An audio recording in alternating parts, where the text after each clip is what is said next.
d'être invité sur l'émission de Karl Brochu. Donc, je salue tous les auditeurs à la fois d'Europe et du Nouveau Monde, de la Nouvelle-France et d'ailleurs. Et donc, je vais essayer de faire un point de situation rapide sur l'Ukraine et éventuellement faire également quelques commentaires sur ce qui se passe ailleurs, puisque nous assistons en fait à un embrasement progressif, mais relativement certain de l'ensemble du monde géopolitique, puisque nous sommes actuellement confrontés, on observe à la fois une espèce de spasme infernal d'un système qui est en déséquilibre, qui est en train de s'effondrer, le système mondialiste fondé sur une idéologie unipolaire. Et en même temps, il y a une fracture anthropologique du monde, puisque on voit que les peuples ont également engagé une émancipation par rapport à de nombreuses servitudes et dictatures, à commencer par celle des médias, celle bien sûr de l'argent, mais aussi certaines dictatures idéologiques, quelles qu'elles soient d'ailleurs, pour essayer de retrouver une essence plus confortablement installée sur des traditions, une histoire particulière, tout en cherchant à avoir une vision globale qui corresponde et qui converge avec celle des autres peuples. Donc ça, c'est quelque chose qui va se faire sur une longue maturation, mais dans l'immédiat, on assiste en fait à une éruption de la volcanique, d'une tectonique géopolitique qui était prévisible depuis de nombreuses années et qui aujourd'hui est en train de s'affoler et de se répandre un peu partout sur la planète. Donc, évidemment, la confrontation Est-Ouest n'est pas nouvelle. Elle est directement sortie d'une guerre froide qui n'a pas vraiment terminé. L'effondrement de l'URSS a provoqué en fait une espèce de décomplexion du système américain qui a cru que puisque l'URSS disparaissait, eh bien la route lui était ouverte, grande, droite, rectiligne et tranquille pour asseoir sa domination à la fois économique, politique et militaire sur le monde. En fait, on a plusieurs résistances qui se sont réalisées à travers la planète. Alors, il y a bien sûr en premier Vladimir Poutine qui a repris les rênes à Moscou et qui a empêché que la Russie disparaisse dans l'effondrement de l'URSS. Donc, du coup, ça a sauvé les meubles dans un premier temps. Et ensuite, il y a eu une restauration, une reconstruction de la puissance à la fois politique, économique et militaire russe. On a la montée en puissance de l'économie chinoise, mais on a également d'autres pays qui ont achevé leur sortie, je dirais, de l'ombre pour arriver dans la cour des grands et intégrer le grand discours géopolitique international. Je pense à l'Iran qui a réussi à surmonter les difficultés du blocus pour s'imposer au minimum dans sa région et maintenant même sur le plan international. On a des pays qui avant étaient des pays en voie de développement, comme on disait d'une manière gentille, lequel statut était déjà une évolution positive de la qualification de pays du tiers-monde, donc qui sont devenus des pays en voie de développement, puis aujourd'hui des pays très développés.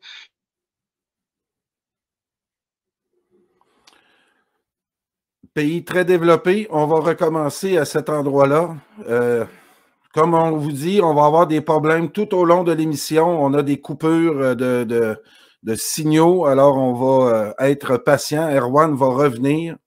Donc, le revoici. Continue, Erwan. Voilà.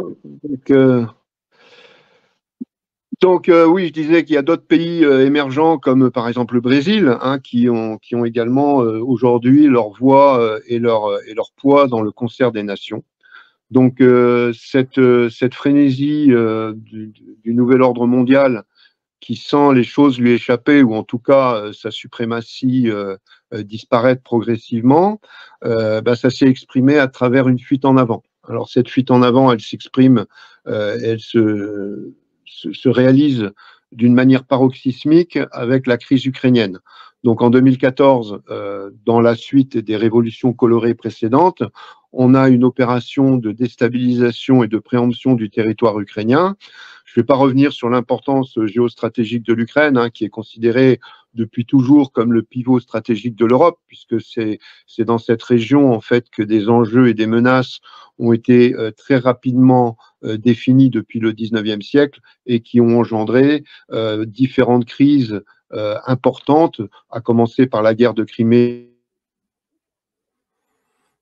On va commencer par la guerre de Crimée. On va continuer. Erwan doit, dans ce temps-là, sortir de l'écran puis que je le remette. On s'excuse, mais on va essayer d'être patient. C'est ce qui... c'est ça, il vient de ressortir. Donc, les gens, n'hésitez pas à mettre vos questions dans le clavardoir. Je n'aurai pas besoin de parler. Et Erwan voit les questions sur l'écran. Donc, il va les prendre en note et les répondre dans la deuxième partie de l'émission. On continue. Là, il y a eu... Ouais. Il y a eu... Ouais, il y a eu une nouvelle coupure, là. Excusez-moi, il y a eu une nouvelle coupure. Donc, cette crise ukrainienne a débouché dans un premier temps sur un coup d'État sur le Maïdan en janvier 2014. Ensuite, il y a eu donc une guerre du Donbass dans la foulée qui a commencé en avril 2014, donc avec une armée ukrainienne sous couvert hypocrite d'une opération spéciale antiterroriste, en fait, qui a lancé une opération militaire extrêmement violente à caractère génocidaire contre les populations de Donetsk et Lugansk, donc dans l'est de l'Ukraine. Donc cette guerre du Donbass a fait l'objet d'hypocrites également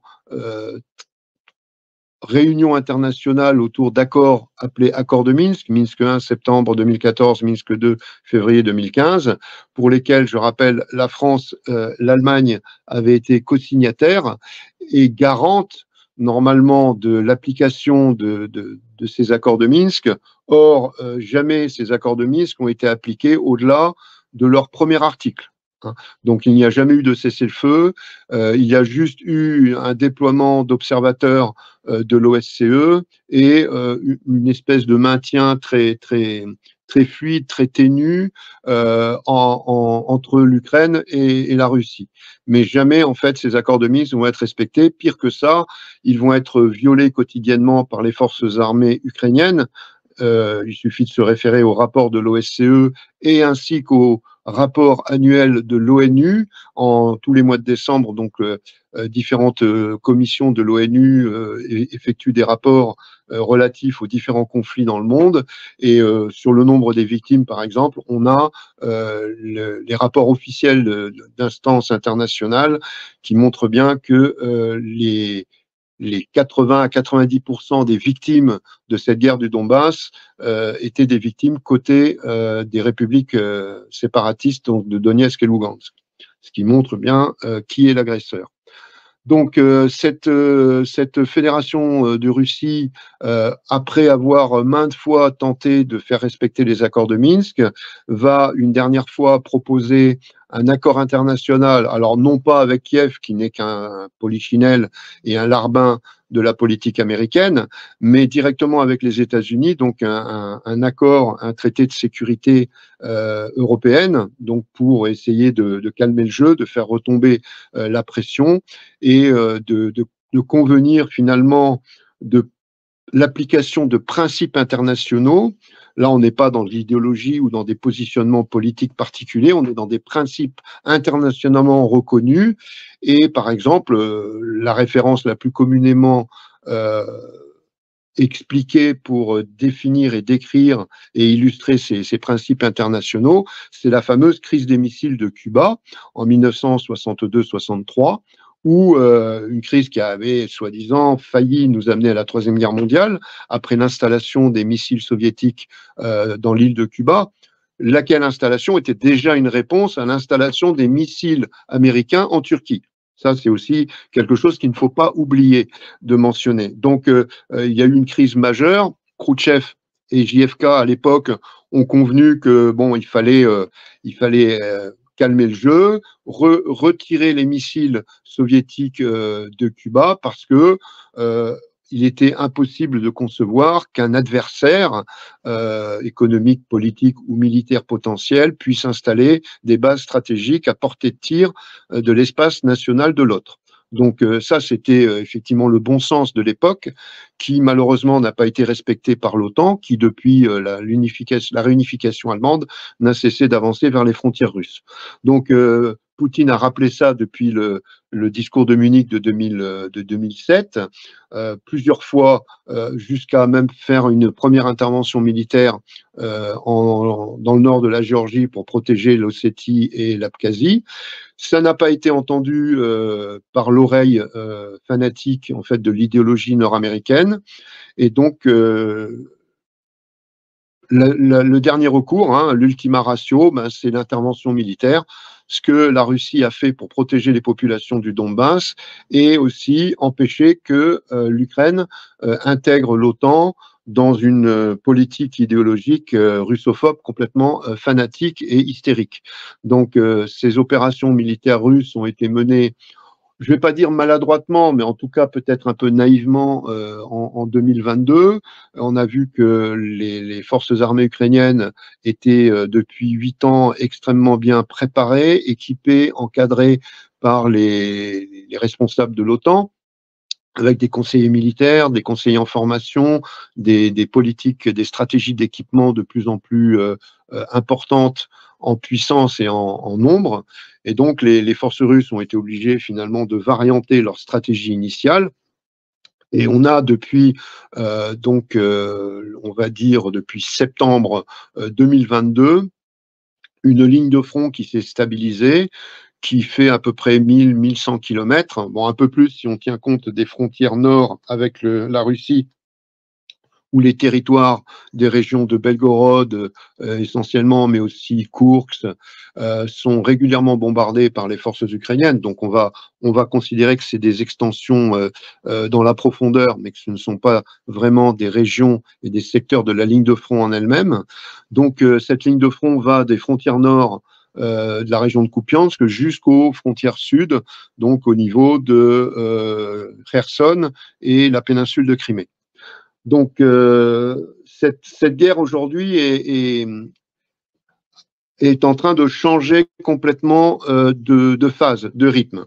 Alors on a sur cette ligne de front, après une période où l'armée ukrainienne a tenté une offensive essentiellement sur le front de Zaporozhye, donc au sud de Donetsk, cette offensive a été un échec absolument catastrophique, y compris d'ailleurs aujourd'hui, les analystes occidentaux reconnaissent que l'armée ukrainienne s'est complètement vautrée sur les lignes de défense russes, la fameuse ligne dans la grande largeur qui s'appelle la ligne Sourovikine, mais qui en fait est articulée sur 3 lignes de défense successives avec des lignes intermédiaires de multiples réseaux de tranchées, de champs de mines et de réseaux fortifiés en casemate, avec des unités en fait qui appliquent une tactique élastique, c'est-à-dire que après avoir encaissé le premier choc de l'adversaire, ces unités de défense gagnent du temps justement en résistant initialement, puis reculent sur les tranchées arrière, de façon à permettre à leurs appuis-feu, artillerie, drones et aviation tactique, à ce moment-là, de bombarder les positions qu'ils ont abandonnées et sur lesquelles s'agglutinent les attaques ennemies. Donc c'est une stratégie absolument efficace. Bon, c'est pas une stratégie complètement nouvelle. Ce genre de tactique défensive avait été déjà observé dans des conflits précédents, mais en tout cas, les forces armées ukrainiennes ont perdu sur le secteur seul de Zaporozhye, donc sur le front de Zaporozhye, avec 2 secteurs principaux qui s'appellent Vremensky à l'est et Rabotino à l'ouest. Donc Vremensky, c'était un petit saillant russe dans la ligne de front qui a été raboté par l'armée ukrainienne, et Rabotino, c'est l'inverse. L'armée ukrainienne a réussi à réaliser un petit saillant dans le dispositif russe. Mais aussi bien sur Vremensky que sur Rabotino, les forces armées ukrainiennes n'ont jamais dépassé la première ligne de défense russe. Et elles ont perdu, ces forces ukrainiennes entre les deux secteurs, donc Vremensky et Rabotino, elles ont perdu environ 170 000 hommes. Alors quand on dit perdu, ça veut dire tués, blessés, prisonniers, disparus. Donc c'est quand même une défaite assez importante, si ce n'est pas la plus importante depuis le début de la guerre. Donc après cette période, je dirais, de défaite ukrainienne, le plus étrange et pathétique, c'est que les forces armées ukrainiennes ont insisté d'une manière complètement suicidaire, c'est-à-dire que c'est une offensive qui a commencé le 4 juin, mais qui va durer pendant plus de 5 mois. C'est-à-dire que pendant plus de 5 mois, les forces armées ukrainiennes, tous les jours, jour et nuit, vont continuer à donner des coups de tête dans les lignes défensives russes en perdant énormément de personnel et énormément de matériel, parmi lesquels on a les meilleurs matériels qui avaient été envoyés par l'OTAN aux forces armées ukrainiennes. Je pense aux chars allemands Léopard 2, par exemple, les automoteurs américains, etc. Donc tout ça, c'est parti en fumée pour finalement aucun résultat. Et non seulement ils n'ont pas atteint la deuxième ligne de défense russe, mais aujourd'hui, les Russes sont en train de reconquérir les quelques terrains qui avaient été grignotés par les forces armées ukrainiennes. Donc là, on est vraiment sur un échec global qui est catastrophique et qui même, je pense, participera à accélérer la défaite finale et inévitable finalement du régime de Kiev. Alors aujourd'hui, sur le plan militaire, cette guerre est en train de se réorienter. Donc après avoir vu une initiative ukrainienne, mais avec un avantage russe, on observe depuis à peu près 2 mois, pratiquement 2 mois, on observe en fait que les Russes reprennent l'initiative, alors qu'ils avaient déjà l'avantage sur le plan des résultats opératifs. Ils reprennent l'initiative et là, on a une série d'offensives qui sont menées par les forces russes du nord au sud. Mais attention, ce ne sont pas des offensives telles qu'on peut l'imaginer ou que les Ukrainiens ont essayé de faire courant 2022. Ce sont en fait des offensives d'épuisement. Ce sont des offensives d'attrition. C'est-à-dire que les Russes ont d'abord une volonté d'exercer une pression offensive sur les défenses ukrainiennes. Là où ça cède, ils avancent. Là où ça ne cède pas, ils mènent en fait une guerre d'attrition où les forces ukrainiennes sont obligées finalement de racler les fonds de tiroir, d'amener leurs réserves opérationnelles, d'envoyer des mobilisés de fraîche date qui n'ont que 3 semaines de formation militaire, ou comme plus récemment du côté de Kupiansk, d'envoyer maintenant des policiers, donc dont c'est pas du tout la mission, hein, la guerre militaire et le maintien de l'ordre dans les rues d'une cité, c'est quand même 2 missions différentes, même si les intéressés portent une arme qui peut être identique. Donc on voit très bien que les forces armées ukrainiennes aujourd'hui sont complètement exsangues et elles essayent d'organiser maintenant une ligne de défense à l'arrière de la ligne de contact actuelle, parce que visiblement, et les conseillers américains d'ailleurs ont un narratif qui va dans ce sens-là, la stratégie nouvelle des forces ukrainiennes, c'est de créer une ligne de défense à l'image, exactement à l'image, jusqu'aux matériaux utilisés, par exemple les obstacles anti-chars, etc., à l'image de la ligne de défense Sourovikine. C'est-à-dire qu'en fait, ils disent, bon, là où les Russes ont réussi à nous casser notre offensive, nous, on va essayer de leur casser la leur. Donc, les forces ukrainiennes sont dans une phase où elles recherchent un deuxième souffle, et les forces russes, par contre, avancent énormément. Alors, les points chauds actuels, on va en traiter essentiellement 2. Le premier, c'est Avdiivka. Alors, Avdiivka, bon, ceux qui suivent Là, on vient d'avoir une petite coupure. Erwan va revenir. Donc, je suis vos questions dans le clavardage. Alors, je vais les mettre à l'écran. Je le répète, Erwan va répondre dans la deuxième partie de l'émission à vos questions. Donc, je les prends en note. Là. Je mets des petites étoiles là, quand les questions sont pertinentes et je mets quelques commentaires. Alors, aussitôt qu'Erwan revient, on va continuer à suivre son exposé. Et tiens, pendant qu'il est pas là, il m'a donné une vidéo qui va sûrement commenter par la suite. Je vais vous la présenter pendant qu'on l'attend. C'est une vidéo du front là-bas. Il va nous expliquer c'est quoi cette vidéo-là. Je vous envoie ça. On va essayer de mettre du son.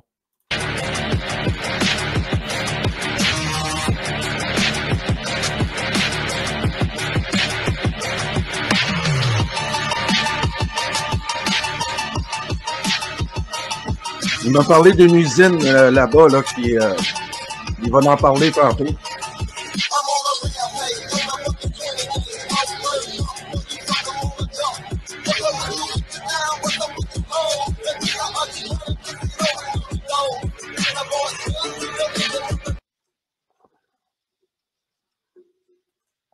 Vous m'entendez?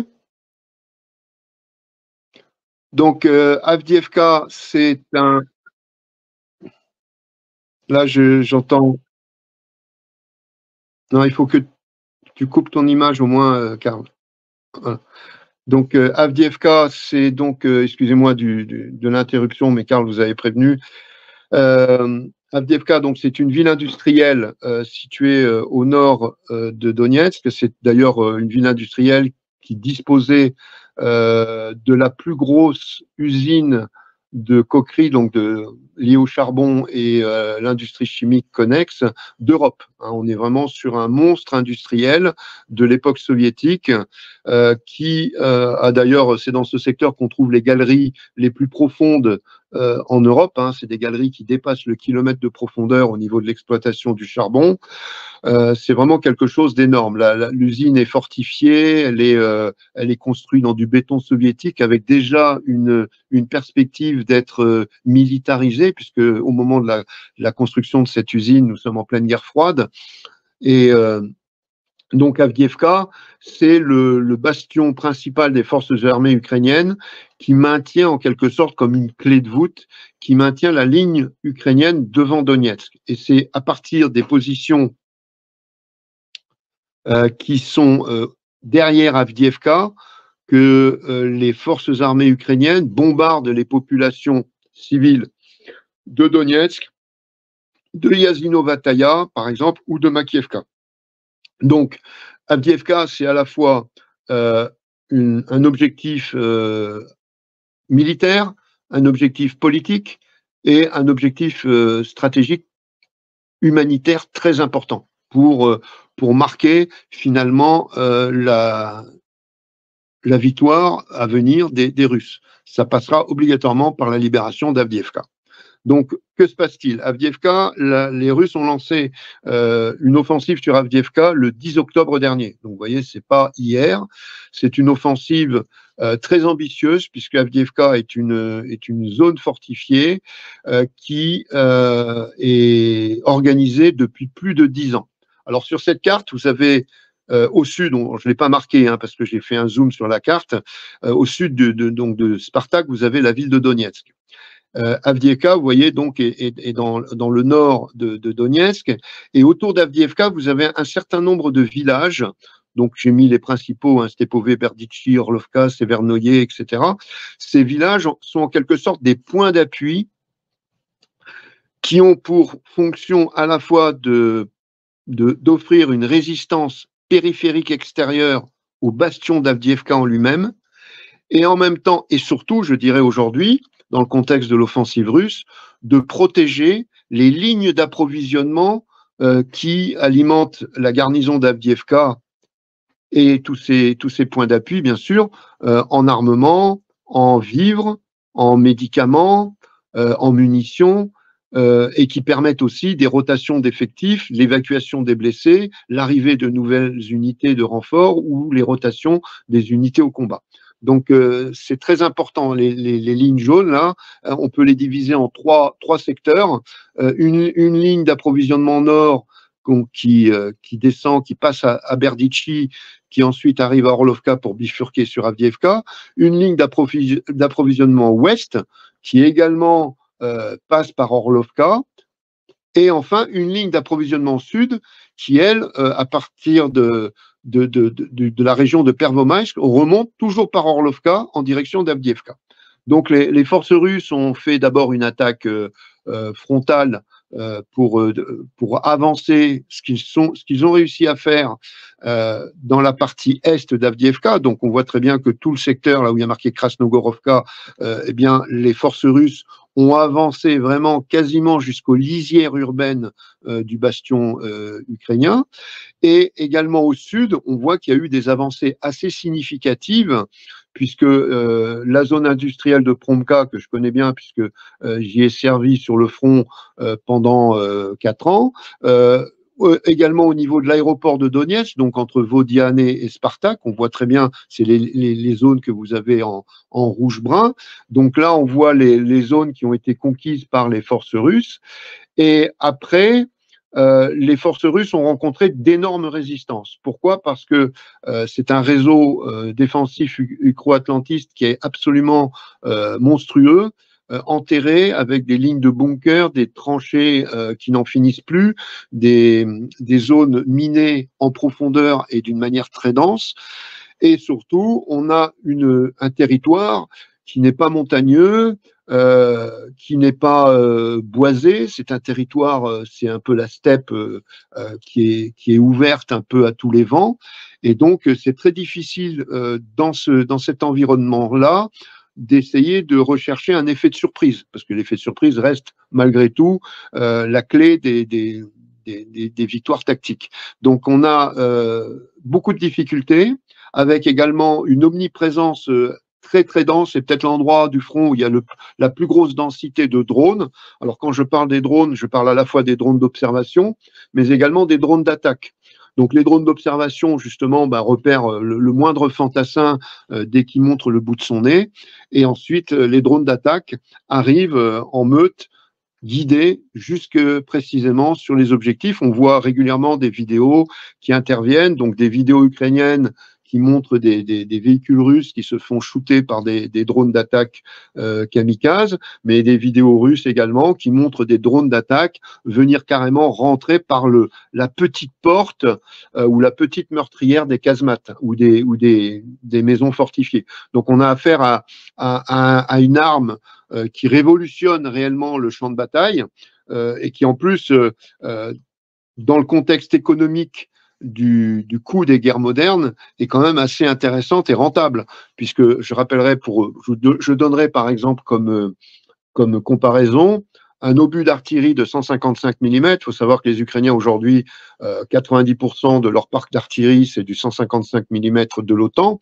Donc un obus de 155 mm de l'OTAN, son coût moyen, c'est 4 000 euros.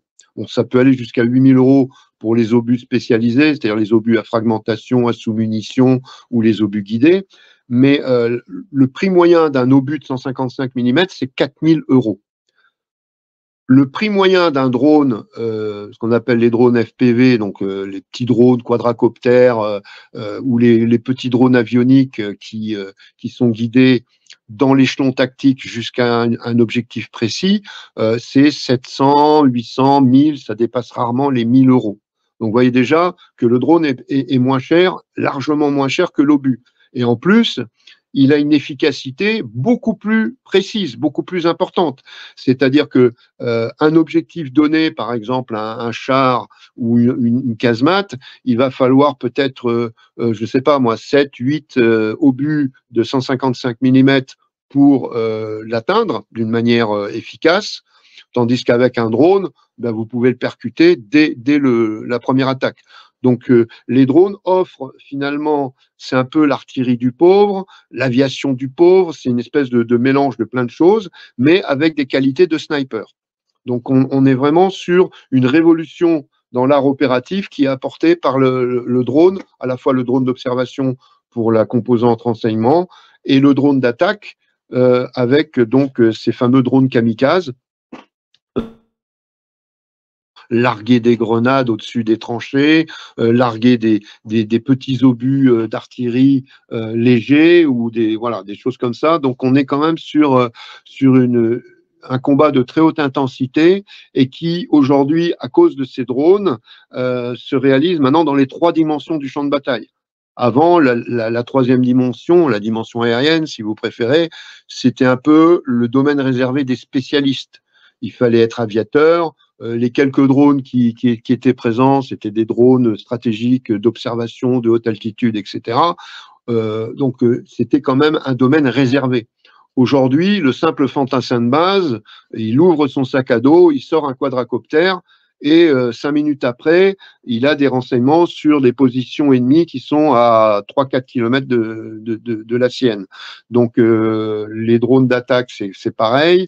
Maintenant, les pilotes de chars, il y a des pilotes de chars qui ont des drones embarqués. Donc, ils embarquent des drones. Quand ils arrivent devant une lisière suspecte ou peut-être hostile, eh bien, ils envoient des drones explorer en détail la lisière. Si le drone se fait descendre, ben, c'est rien du tout, c'est du consommable, le drone. Par contre, un char de combat et son équipage spécialisé, c'est pas du consommable. Donc on voit un changement complet de l'art opératif avec l'arrivée des drones. Je compare ça un peu aux révolutions qui ont été observées. Alors, pendant la Première Guerre mondiale, c'est par exemple l'omniprésence et l'extrême puissance de l'artillerie face à une infanterie qui avant était la reine des batailles. À partir de la Première Guerre mondiale, eh bien, on voit des centaines de milliers d'hommes qui vont fondre sous les feux de l'artillerie ennemie, que ce soit d'ailleurs l'artillerie française ou l'artillerie allemande. Mais on a des batailles qui sont des batailles où l'artillerie devient la reine de la guerre. Je prends l'exemple de l'offensive de la Somme, qui est une ineptie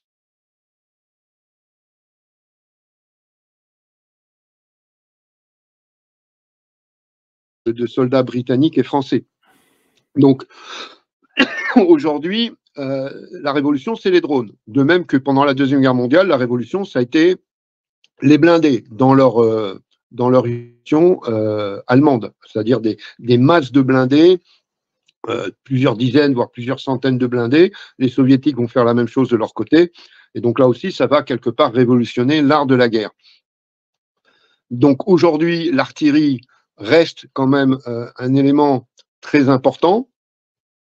Par contre, les blindés, s'ils restent importants, ils retombent finalement, ils retombent finalement, et notamment à cause de l'arrivée des drones, ils retombent finalement sur des emplois qui sont l'emploi de blindés en appui d'infanterie, et non plus de masse blindés qui avancent dans la plaine et qui se font finalement hacher menu à la fois par l'artillerie guidée et par les drones guidés. Donc, Avdiivka aujourd'hui résiste, le bastion ukro-atlantiste d'Avdiivka résiste.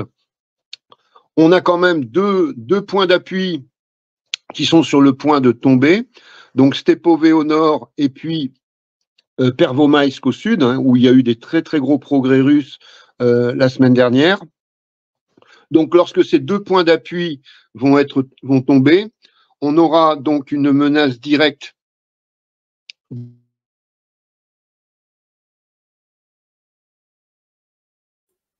On vient de perdre Erwan. On va revoir. Vas-y, Erwan. Non, là, on vient de le perdre. Donc, il va revenir. On était rendu à un autre point du.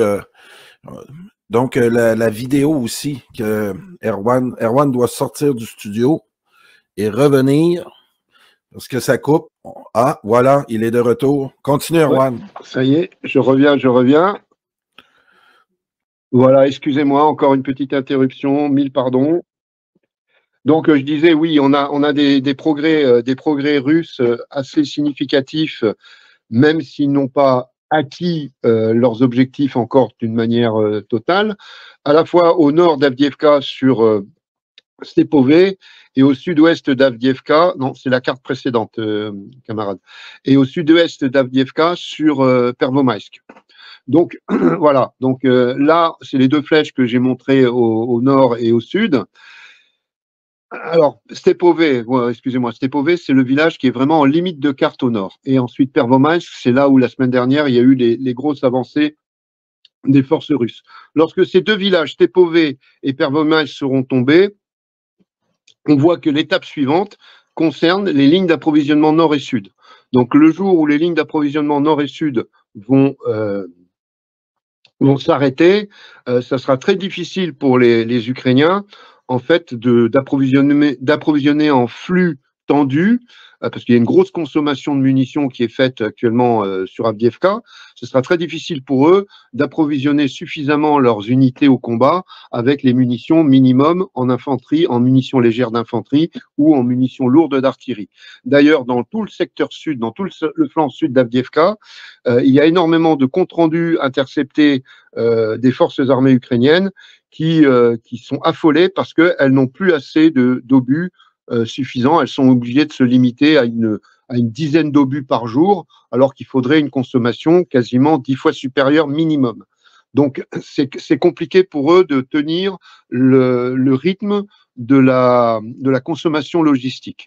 Ensuite, au niveau d'Avdiivka, au nord d'Avdiivka, vous avez la fameuse zone industrielle, donc Akaz HZ, mais qu'on appelle aussi Koskorim, qui est donc cette fameuse immense usine, la plus grande coquerie industrielle d'Europe. Et en fait, les forces russes viennent de faire une percée, ça c'est la petite flèche que j'ai montrée au-dessus d'Avdiivka, viennent de faire une percée entre cette zone industrielle et la ville d'Avdiivka en elle-même. Donc cette percée, elle permet plusieurs choses. Elle permet d'engager une coupure en deux des forces ukrainiennes. Bon, c'est pas encore pour demain, mais surtout, elle permet d'aborder les lisières nord de la ville d'Avdiivka et surtout de se rapprocher d'une route qui s'appelle la route E5, pas E50, excusez-moi, je sais plus le nom de la route. Bref, c'est la fameuse route jaune qui arrive dans Avdiivka, entre Orlovka et Avdiivka, et par laquelle transite l'ensemble des voies logistiques ukro-atlantistes. Donc, si jamais les Russes arrivent et bloquent l'entrée de cette route-là, eh bien, on pourra dire que la ville d'Avdiivka, donc le bastion en lui-même, sera en asphyxie totale. Donc là, ça veut dire qu'il va tomber dans les semaines qui suivent ce blocage de la voie logistique. Donc voilà pour ce qui est d'Avdiivka. Combat acharné avec des pertes importantes des deux côtés. Alors, peut-être que les Russes, sur Avdiivka, ont des pertes au minimum égales à celles des Ukrainiens. Pourquoi ? Parce que les Russes sont ici dans l'assaut. Ils sont dans l'assaut sur des positions fortifiées très bien organisées. Et donc, c'est, je dirais, logique que les Russes subissent également des pertes sur ce secteur particulier d'Avdiivka. Donc, la carte, alors vous avez vu la vidéo que vous a montré Karl sur le bombardement de l'usine, justement, Koskorim. Et on va voir la carte suivante, donc qui est une carte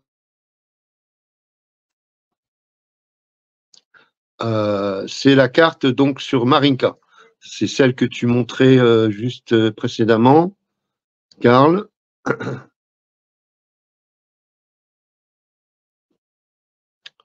Allô, allô, la Terre? Oui, Erwan, on est là. Donc, Erwan va revenir et il m'avait dit de changer de carte. Donc, donc on le sait, là, c'est l'attaque de cette zone industrielle-là à Avdiivka, la vidéo. C'est ce que j'ai compris là, avec Erwan. Donc, en attendant qu'il revienne, je vais la remettre. C'est quand même assez spectaculaire comme image. On voit des drones qui semblent... c'est effectivement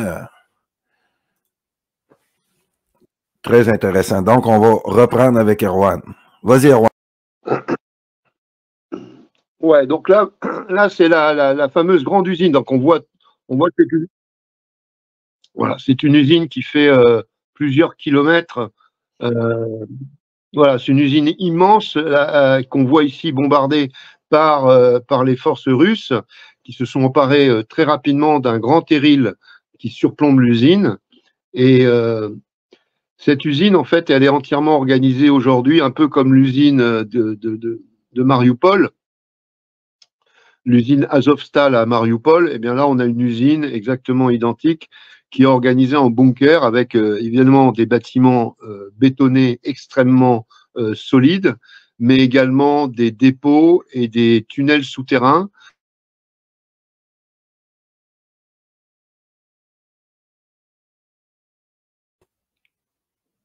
On va arrêter de présenter la vidéo parce que je sens aussi que ça crée des problèmes avec la transmission avec Erwan. Donc, je vais juste mettre fin à cette vidéo-là parce que ça fait couper Donc, je ne remettrai plus cette vidéo-là. On l'a vu assez.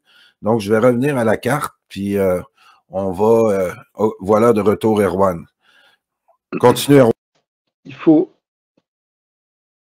faut couper toutes les vidéos, Karl. En fait, on va pas mettre de vidéo parce qu'à chaque fois, ça coupe. Voilà. Donc, les cartes, a priori, c'est bon. Donc, il faudrait, si tu peux trouver la carte Marinka, donc c'est la carte, c'est la troisième, c'est le troisième document numéro 3. Voilà. Donc, au sud-ouest de Donetsk, je vais essayer d'aller rapidement pour pouvoir passer aux questions éventuelles. Au sud-ouest de Donetsk, on a donc une ville importante, une petite ville importante qui s'appelle Marinka, et qui verrouillait également dans la partie sud la ligne de front ukro-atlantiste. Donc cette ville a fait l'objet d'attaques régulières depuis plus d'un an et elle a été entièrement libérée le 25 décembre dernier. Et donc à partir de ce contrôle de Marinka, les forces russes ont pu fleurir leurs attaques depuis à la fois vers le sud, à la fois vers l'ouest, et également vers le nord, vers une autre poste avancé ukrainien qui s'appelle Krasnogorovka, pardon.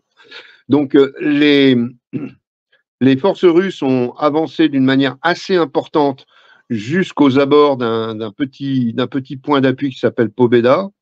Et un peu plus au sud, il y a un mouvement de contournement qui a été réalisé au niveau de Novo-Mirailovka. Donc là, on a affaire à des combats également très violents, avec des appuis d'artillerie, l'intervention de l'aviation tactique russe, qui maintenant utilise des bombes planantes de plus d'une tonne. Hein. On n'est plus sur des roquettes ou des petites bombinettes de 500 kilos. Quand je dis bombinettes, ça fait quand même, ça secoue un peu quand on est à côté.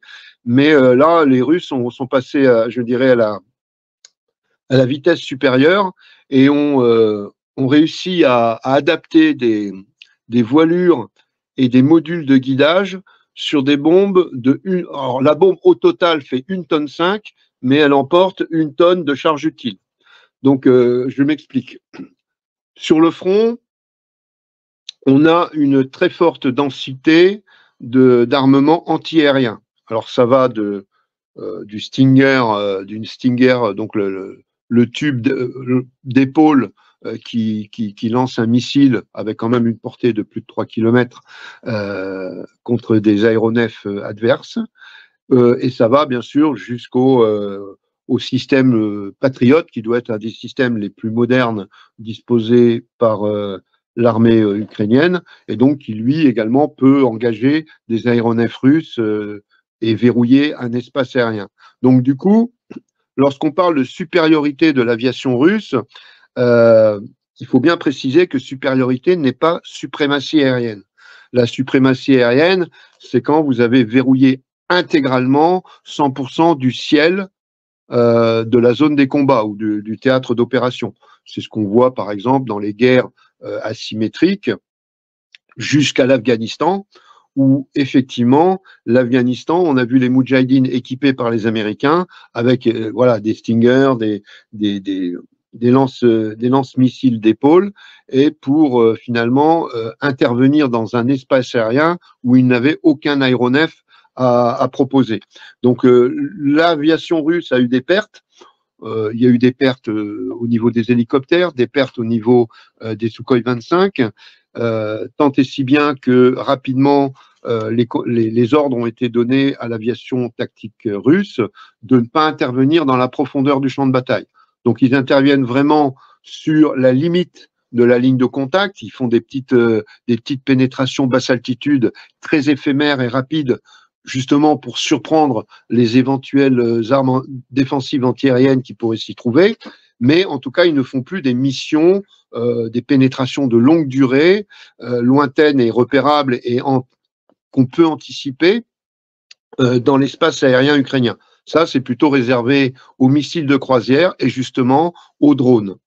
Donc l'aviation, pour délivrer son armement, le souci, c'est que les Russes n'avaient pas vraiment une grosse quantité, une grande panoplie de munitions type fire and forget, comme on dit au niveau du vocabulaire de l'OTAN, c'est-à-dire des missiles que l'on tire, l'avion fait demi-tour et le missile ensuite il va tout seul comme un grand sur son objectif. Donc les Russes avaient encore des bombes et de l'armement qui nécessite en fait le maintien dans la visée du pilote de l'objectif pendant toute la trajectoire de la munition.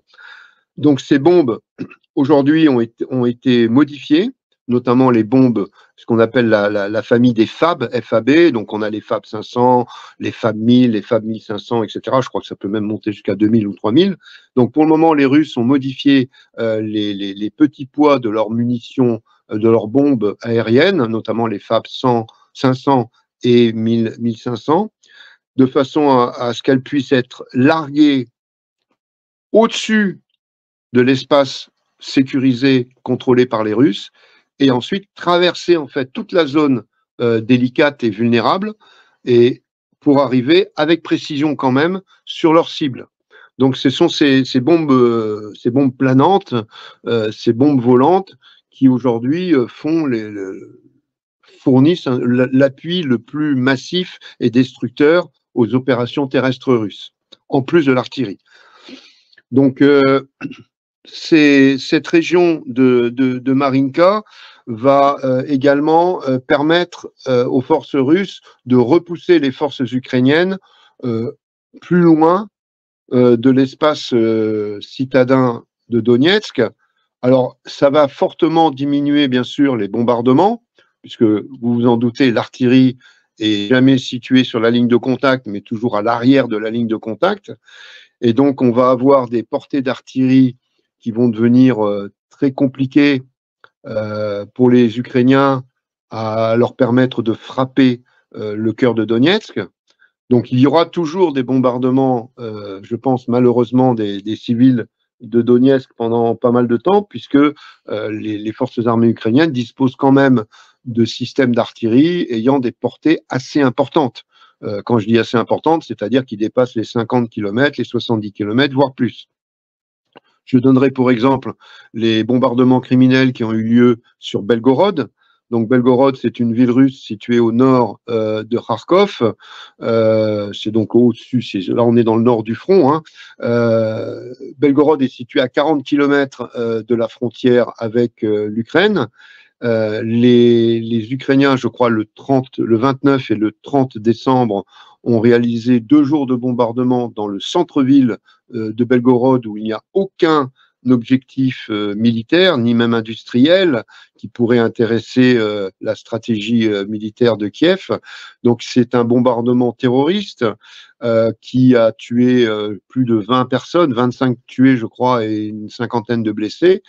D'ailleurs, entre parenthèses, le ministre Colonna, le ministre français des Affaires étrangères de l'époque, Colonna, elle a été remplacée par Séjourné, je ne crois pas que ça soit mieux, avait qualifié les bombardements sur les civils de Belgorod de légitime défense par rapport aux bombardements russes réalisés en Ukraine. Donc, je rappelle que les bombardements russes réalisés en Ukraine visent essentiellement des cibles militaires, des cibles industrielles, des cibles énergétiques, donc où il n'y a pas ce ne sont pas des cibles résidentielles, même si malheureusement on peut le regretter, mais ça c'est inévitable dans toutes les guerres depuis la nuit des temps, si c'est inévitable qu'il y ait des dommages collatéraux.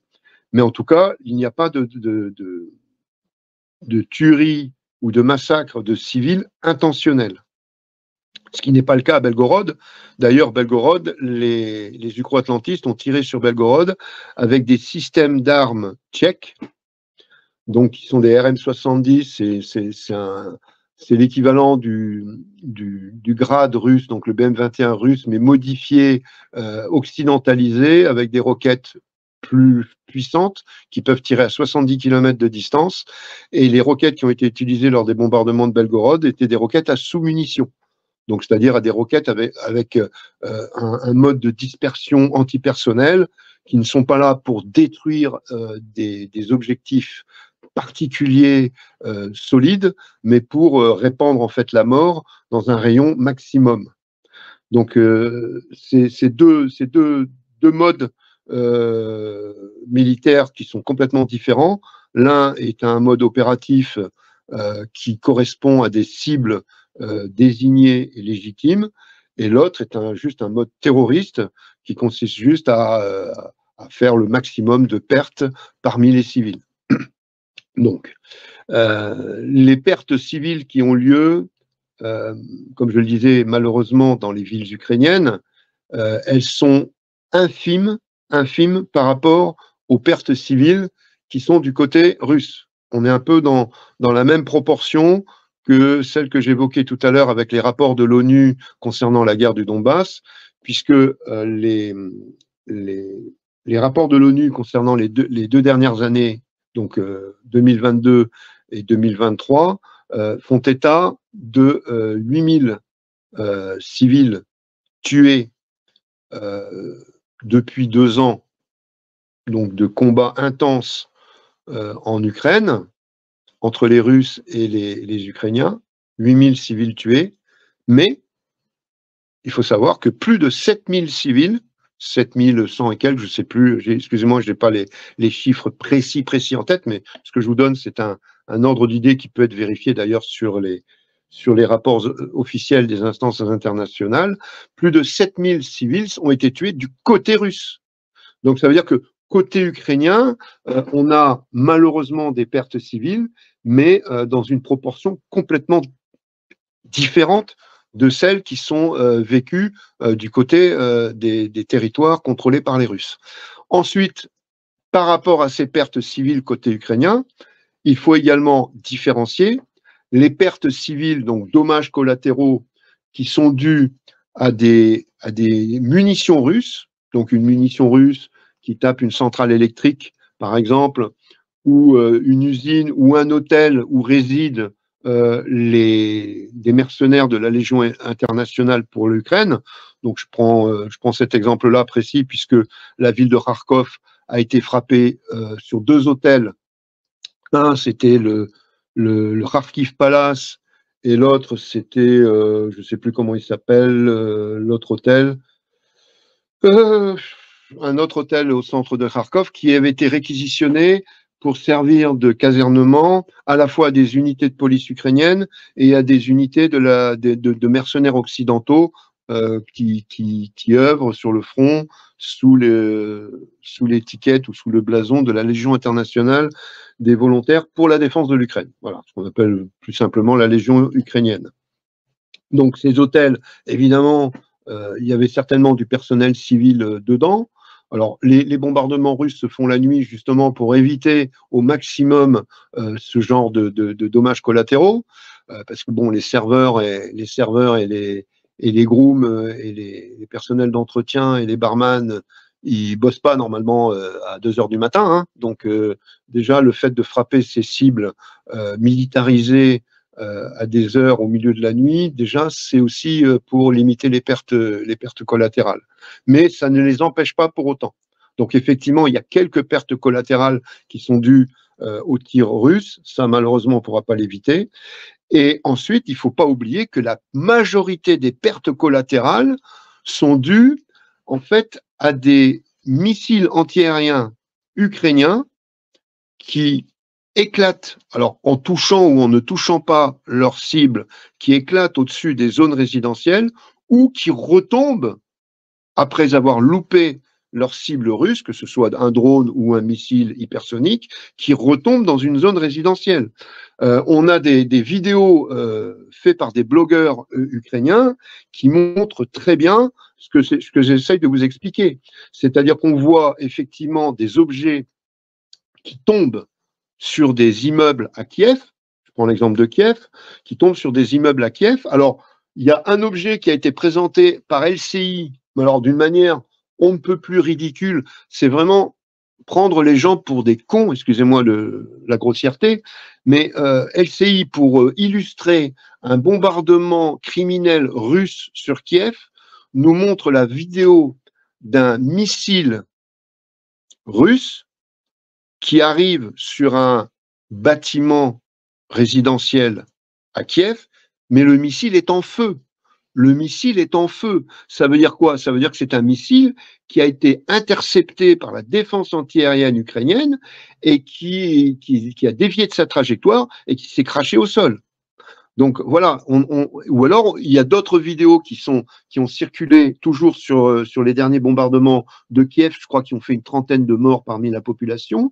On a d'autres vidéos qui ont circulé où on voit là des objets, on peut pas définir leur nature exacte puisque c'est des objets qui explosent tout de suite, on voit quasiment que l'explosion de l'impact. Donc des objets qui explosent sur des bâtiments civils. Mais après, quand la personne qui filme va filmer la façade du bâtiment, on voit qu'il n'y a que deux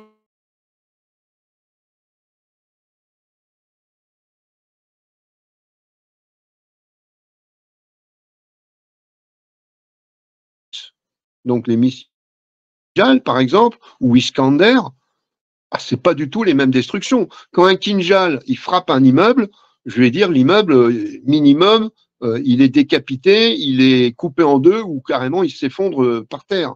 Donc quand un objet au cours d'une bataille entre la défense antiaérienne et l'attaque et les bombardements russes, quand un objet tombe sur un immeuble, que l'immeuble n'est touché que sur une petite dimension, une petite superficie de ses façades, eh bien, ce n'est pas un objet russe. C'est un missile antiaérien qui est retombé ou un éclat, éventuellement, qui vient percuter hors de sa trajectoire prévue, qui vient percuter, malheureusement, des zones résidentielles. Donc, il faut toujours savoir raison garder et ne pas tomber dans une espèce de manichéisme fanatique où d'un côté on a les méchants, de l'autre côté on a les gentils. On est confronté à une guerre. Toutes les guerres, c'est une part de merdier, hein, comme les soldats aimaient le dire pendant les guerres d'Indochine et du Vietnam. Bienvenue dans le merdier. C'est-à-dire que ça tire de tous les côtés, de même que dans une guerre, dans un combat de zone urbaine, il y a des tirs fratricides. Voilà, il y a des tirs fratricides. C'est quasiment inévitable, c'est prévisible, donc on les diminue au maximum, mais dans l'enfer d'un combat en zone urbaine, en plus de nuit, avec des mouvements d'unité dans tous les sens, eh bien on a des tirs fratricides. Eh bien le tir fratricide, le dommage collatéral, ce sont des choses qui ne sont pas recherchées, bien sûr, mais qui sont parfois inévitables. Donc il faut remettre toutes les choses en place et dépassionner et enlever la partie émotionnelle pour analyser d'une manière raisonnable ce qui est visible sur certaines images. Donc voilà, c'était donc cette petite parenthèse sur ce qui se passe à Marinka. Alors au nord, tout au nord, on a une zone très importante qui s'appelle Kupiansk. Voilà, non, c'était la bonne carte, Karl, la carte avant.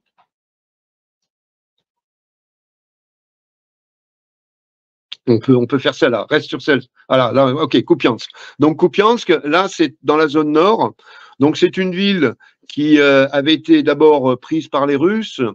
Donc tout au début de la guerre, là on est vraiment au mois de mars 2022, les Russes arrivent dans Kupiansk. D'ailleurs, il n'y a pas de combat à l'époque, puisque les populations de cette région sont pro-russes, et donc la population de la région de Kupiansk, avec même le maire de l'époque en tête de la foule et sont venus accueillir et saluer et remettre symboliquement les clés de la ville aux forces russes. Puis Kupiansk va être repris en septembre 2022 parce que les Ukrainiens ont réussi à percer le front russe à ce moment-là. Ils vont avancer donc jusqu'à une rivière qui s'appelle l'Oskol, qu'on voit, hein, c'est la rivière qui coule et sur laquelle est positionné Kupiansk.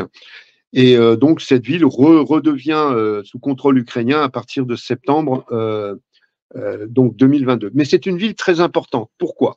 Parce que cette ville, elle est sur un axe est-ouest en direction de Kharkov et elle est sur un axe nord-sud en direction de Slaviansk, qui est un peu plus bas et qui est le plus gros bastion ukro-atlantiste des forces ukrainiennes dans le Donbass. Donc, cette ville de Kupiansk, sur le plan logistique, est très importante. Elle est très importante parce qu'elle permet à des forces qui se dirigeraient vers Kharkov d'alimenter leur front de bataille. Et de la même manière, le front sud, donc Krasny-Liman, Kupiansk, mais aussi Izium, l'alimentation logistique d'un front de bataille sud passerait également d'une manière rapide par Kupiansk. Kupiansk, c'est un nœud ferroviaire, un nœud routier, et aussi, c'est le rare endroit, il y en a un autre un peu plus au sud, mais qui est de moindre importance, c'est aussi le point de passage le plus important pour franchir l'Oskol. Alors, pourquoi? L'Oskol, c'est pas le Dniepr, mais il se trouve que au sud de Kupiansk, il y a un barrage hydroélectrique. Il y a beaucoup de barrages hydroélectriques hein, sur les rivières en Ukraine et dans le Donbass aussi, soit même des fois des barrages qui sont là pour fournir en eau ou en électricité les complexes industriels. Mais au sud de Kupiansk, on le voit très bien, même sur la carte, là on le voit très bien, le lit de la rivière s'élargit. Parce qu'en fait, à partir du sud de Kupiansk, ce n'est plus une rivière, c'est le barrage de l'usine hydroélectrique qui est en aval. Donc, du coup, c'est très difficile de franchir la rivière Oskol sur cette portion-là. Donc, pour franchir la rivière Oskol, il faut passer par l'amont de la rivière, et c'est à Kupiansk où il y a le plus de ponts. Donc, les Ukrainiens ont développé, pareil, des points d'appui à l'extérieur, à l'est de Kupiansk, donc sur la rive gauche de l'Oskol. Et donc, on a, j'en ai mis 3 hein, qui sont les plus importants. Et on a aujourd'hui des très, très lourdes batailles qui sont réalisées donc, sur Sinkovka, qui est le point d'appui nord qui protège également son voisin sud, Petropavlovka. Donc, c'est une bataille assez importante qui affole un peu les Ukrainiens, puisque les Ukrainiens ont récemment déployé en urgence des bataillons de mobilisés. Alors, c'est un peu le jeu des dominos. Vous savez, les unités opérationnelles qui sont à Kupiansk montent sur la deuxième ligne, ceux de la deuxième ligne montent sur la première ligne, et ainsi de suite. Et comme il y a des hachoirs à viande, selon le terme employé par les soldats eux-mêmes, eh bien, il faut remplacer les tués et les blessés. Et donc, du coup, on se retrouve avec les mobilisés qui n'ont que 3 semaines de formation. Les mobilisés se retrouvent finalement en première ligne au bout de quelques semaines de combat. Et les Ukrainiens ont été obligés de faire venir 800 policiers, donc certains finissent leur formation à Kharkov, mais ce sont des policiers, donc qui n'ont rien à voir avec la mission de combat. Ils ont subi une formation flash très rapide à Kharkov, et donc 800 bonhommes, c'est à peu près 2 bataillons plus les états-majors qui vont monter sur le front de Kupiansk. Donc on voit vraiment que les Ukrainiens là sont en train de racler les fonds de tiroir. Alors ça c'est la partie front nord qui a surveillé parce que ça peut-être bouger dans les prochaines semaines. Et enfin la dernière carte, et après on passera aux questions. La dernière carte, c'est la carte, voilà, ici du Dniepr. Alors là, on est à l'opposé, à l'extrême opposé, on est plein sud sur les 1000 km de ligne de front. Et donc, on a le Dniepr qui est une espèce de grand fossé anti-char que les forces russes ont décidé d'utiliser en reculant donc sur sa rive gauche. Et donc, on a des forces ukrainiennes. Alors là, on est un peu dans la même obstination débile et suicidaire que ce qu'on a vécu à Rabotino. c'est-à-dire que les forces ukrainiennes, sans avoir vraiment des moyens conséquents, ont tenté des traversées du Dniepr. Alors, à la fois du côté de Kherson, donc Kherson, ça se situe, si vous voulez, en dehors de la carte, sur la partie gauche de la carte, hein, donc à l'ouest. Donc, ils ont essayé de traverser sur les débris squelettiques du pont qui permettait au niveau de Kherson de franchir le fleuve. Ça n'a pas fonctionné. Et puis, ils ont varianté, c'est-à-dire qu'ils ont trouvé un passage pour traverser le fleuve qui est un peu plus facile. Alors, je dis un peu plus, c'est un doux euphémisme. Hein. Donc, le fleuve, c'est 5 minutes de traversée environ. Hein. 3, 4, 5 minutes de traversée. Et vous voyez la petite rivière là qui est importante que j'ai mis là, la rivière Konka. En fait, les Ukrainiens, une fois qu'ils ont traversé le fleuve, ils prennent cette rivière qui est en fait une zone marécageuse, boisée, donc qui offre quelques masques végétaux. Et donc, ils réussissent, grâce à cette rivière, à arriver vraiment aux abords d'un petit village qui s'appelle Krinky. Et donc, ils ont depuis je crois que c'est depuis plus de 6-7 mois, hein, puisque les traversées en face de Kherson avaient été tentées il y a 1 an à peu près. Donc oui, ça fait largement plus de 6-7 mois que les Ukrainiens traversent avec des petites embarcations. Alors, ils traversent des petits groupes d'infanterie légers qui arrivent, qui pataugent et qui essayent de s'accrocher donc au village de Krinky. Alors, ils ont conquis 2-3 maisons du village de Krinky. Mais aujourd'hui, de l'avis des Ukrainiens qui sont revenus et qui ont donné des interviews à des médias occidentaux, notamment britanniques, Krinky n'existe plus. C'est-à-dire qu'il n'y a même plus de cave disponible dans Krinky. C'est un cimetière. C'est un cimetière. Mais malgré ça, ils continuent à envoyer des petits groupes. Alors, une embarcation une charge utile de 400 kilos, donc vous voyez 400, 500 kilos, vous ne pouvez pas mettre grand monde dedans. Hein. Surtout que quand vous considérez qu'un soldat de 80 kilos en ordre de combat, il en pèse facilement 130 entre ses gilets, ses casques, ses munitions, son armement, ses grenades, ses vivres, son sac à dos et tout ça. 400 kilos, c'est des fois, il y a certaines embarcations qui ont été vues sur les vidéos où il n'y avait que 3 soldats à l'intérieur. Donc les gars, ils traversent comme des fous, comme des mendiants. Ils arrivent dans la zone proche de Krinky et là, ils se font accueillir par l'artillerie russe, ils se font accueillir par les drones russes. Et si jamais ils approchent du village, ils se font accueillir à ce moment-là par l'infanterie et les blindés russes.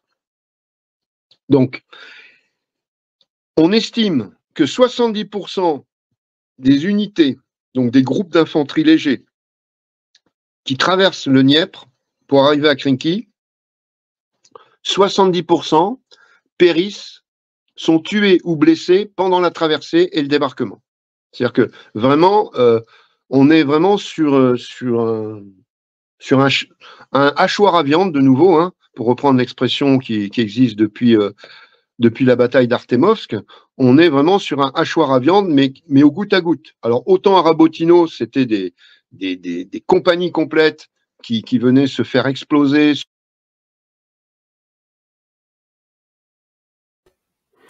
On vient de perdre Erwan, son exposé achève. On a Annette Matteux qui est en coulisses, qui est prête à faire feu pour sa chronique de la Quinta Columna, la 5e colonne. Mais on va attendre que Erwan revienne puis finisse son exposé avant de vous présenter Annette. Je vais en attendant passer une vidéo qui, Erwan va nous l'expliquer en revenant.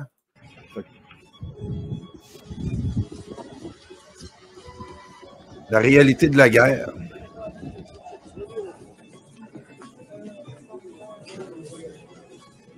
Erwan va nous expliquer c'est où ça aussi, là. Wow.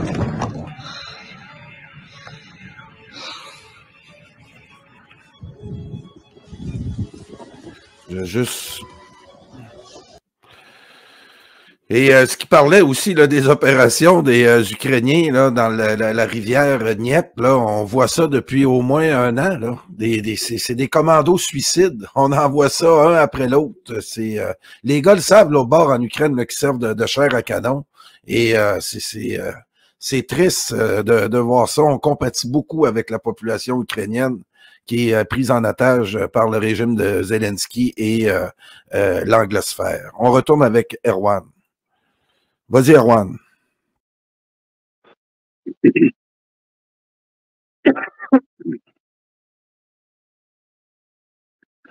Ouais, donc, d'accord. Il faut couper les vidéos. Hein. Donc, allô. Couper les vidéos. Voilà. Donc pour Krinky, il y a plusieurs explications. On entend qu'il s'accroche à Krinky, soit pour essayer de donner l'illusion qu'ils ont quand même réussi à pénétrer la défense russe, un peu comme d'ailleurs ils faisaient à Rabotino, soit parce qu'ils espèrent qu'à partir de Krinky, ils vont pouvoir élargir une future tête de pont et foncer vers la Crimée sous l'appui peut-être des F-16 mythiques, parce que là, les F-16 sont devenus mythiques aujourd'hui. Et il y a une troisième explication qui consiste à dire ils ne peuvent pas quitter Krinky parce qu'il y a trop de cadavres ukrainiens aujourd'hui à Krinky. C'est-à-dire qu'à Rabotino, quand les compagnies ukrainiennes se vautraient sur les lignes de défense russes, bah, il y en avait toujours quelques-uns qui réussissaient à se replier et ils emmenaient avec eux dans leurs véhicules endommagés, ils emmenaient avec eux quand même un certain nombre de corps et de blessés. Le problème de Krinky, c'est que, à l'exception de l'année dernière où il y a eu effectivement 2-3 vidéos qui ont montré des évacuations, mais depuis plusieurs mois à Krinky, il n'y a plus aucune évacuation. Il n'y a plus aucune évacuation et ça veut dire que les blessés meurent sur place et les tués sont abandonnés sur le terrain. Donc ça veut dire que dans cette zone-là, et ça a été confirmé par des vidéos de drones russes qui ont survolé les berges donc de la rivière Konka et même du Dniepr, ces berges sont couvertes de corps de soldats ukrainiens. Quand je dis couverte, c'est-à-dire qu'il y a des corps, tous les 3-4 mètres, vous avez deux, trois soldats ukrainiens qui sont là en train de pourrir dans la neige actuellement, dans la glace ou avant en plein soleil. Donc, il y a une explication qui consiste à dire on ne peut pas quitter Krinky parce que quand on quitte Krinky, les Russes, quand ils vont reprendre la berge sud du Dniepr, parce que l'avancée des Ukrainiens, elle s'exprime sur même pas 1 kilomètre, hein, donc c'est vraiment c'est ridicule. Et donc quand les Russes vont reprendre ce terrain-là, ils vont montrer le charnier, et ça va être un choc psychologique encore plus important que celui de Rabotino, parce que là on est vraiment dans un charnier ouvert, à ciel ouvert. Rabotino, c'est surtout un charnier de véhicules blindés. Les personnels blessés et tués, beaucoup ont été évacués. Mais là, sur Krinky, ils sont là, en train de pourrir sur place. Donc, c'est encore une absurdité d'un commandement ukrainien qui n'a même pas de stratégie claire, en fait. D'ailleurs, le Pentagone a eu une réunion avec les chefs d'état-major ukrainiens il n'y a pas longtemps, et ils ont